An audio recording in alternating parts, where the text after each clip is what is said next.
രണ്ടാം ഘട്ട തെരഞ്ഞെടുപ്പ് നടക്കുന്നതിനിടയിൽ വോട്ട് രേഖപ്പെടുത്തിയ ശേഷം മുഖ്യമന്ത്രി UDF നേതാക്കന്മാരെ അടക്കം വലിയ തരത്തിൽ രൂക്ഷമായി വിമർശിച്ചുകൊണ്ട് ചില പരാമർശങ്ങൾ നടത്തി.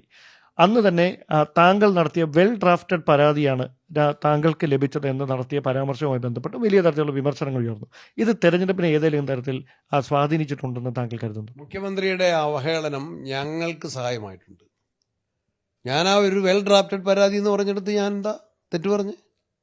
It's A well drafted one. Legal brain probably might have worked in it എന്ന് ഞാൻ പറഞ്ഞത് ഞാൻ വായിച്ചു നോക്കിയിട്ടാ. ആ പരാതി ഇപ്പോൾ കോടതിയിലുണ്ടല്ലോ, പബ്ലിക് ഡൊമൈനിലുണ്ട്. താങ്കൾക്കെതിരെ ഒരു പ്രചാരണമാക്കി മാറ്റിയിരുന്നത് ഞാൻ പ്രചരണമാണ് ഞാൻ ഏറ്റെടുക്കല്ലേ. എനിക്കങ്ങനെ ഒരു പരാതി അയച്ചപ്പോൾ അതിലെന്തെങ്കിലും മറിച്ചൊരു ചിന്തയുണ്ടോ എന്ന് ഞാൻ ചിന്തിച്ചാൽ എന്താ കുഴപ്പം? എനിക്കാണോ അത്രയും well drafted legal brain work ചെയ്തൊരു പരാതി എനിക്കാണോ അയക്കേണ്ടത്?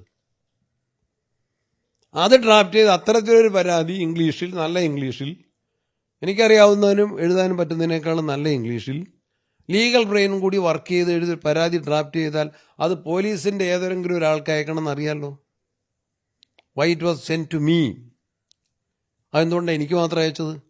എനിക്ക് അയക്കുക കൂടി മാത്രമല്ല ചെയ്തത്, അതപ്പം തന്നെ എനിക്ക് അയച്ച പരാതിയിൽ പറഞ്ഞിട്ടുണ്ട് മാധ്യമങ്ങൾക്ക് കൊടുക്കുക. മാധ്യമങ്ങൾക്ക് കൊടുത്തതിന് ശേഷം എനിക്ക് അയച്ചത്. അതുകൊണ്ട് അതിൽ രാഷ്ട്രീയമുണ്ടോ എന്ന് ചോദിച്ചാൽ ഇല്ലെന്ന് പറയാൻ കഴിയില്ല എന്നാണ് ഞാൻ പറഞ്ഞത്. അതായത് വിക്ടിമിന് ഒരു രാഷ്ട്രീയ താല്പര്യമുണ്ടോ അതോ പരാതി ചെയ്യിപ്പിച്ചു? വിക്ടിമിന്റെ ഭാഗത്തേക്ക് ഞാൻ കേസ് എഴുതുകയായിരുന്നു. നിങ്ങളിപ്പോൾ പറഞ്ഞപ്പം ഞാൻ മെറിറ്റിലേക്ക് പോയോ? ഞാൻ കേസിന്റെ മെറിറ്റിലേക്ക് കേസ് മോശമാണെന്ന് ഞാൻ പറഞ്ഞില്ലല്ലോ. Well drafted petition legal brain ഉണ്ടെന്നല്ലേ ഞാൻ പറഞ്ഞത്. എനിക്ക് അയച്ചതിൽ ദർ ഇസ് പോളിറ്റിക്സ്. അത് ഞാൻ ഇപ്പോഴും ആവർത്തിച്ച് പറയുന്നു. സാധാരണഗതിയിൽ അങ്ങനെയല്ല ചെയ്യേണ്ടത്. കാരണം അത്രയും ലീഗൽ ബ്രെയിൻ വർക്ക് ചെയ്താൽ അത് പോലീസിന് അയക്കണം.